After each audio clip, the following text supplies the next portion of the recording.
Hey friends, if you wish to fix error 0x800700aa on your Windows computer, then please watch this video. I will guide you through the resolutions.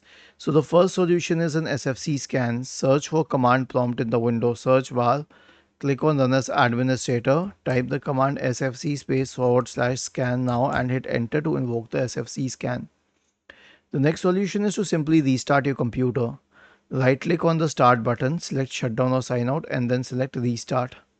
The next solution is to disable or rather uninstall third-party antivirus products. We do not need them. The reason that we do not need them is because Microsoft's own Windows Defender is good enough these days. So right click on the start button and select settings from the menu. Now go to the apps tab on the list on the left hand side. Select installed apps. Okay. Wait and then find the third party antivirus and then uninstall it. Okay. The last solution will be a disk cleanup. So search for disk cleanup in the Windows search bar and open disk cleanup. Click on OK and then check all of the boxes here. And then you can click on OK and then select delete files. Was this helpful? If yes, then please subscribe to the channel. If not, then let us know in the comment section of the video on how we could help you further.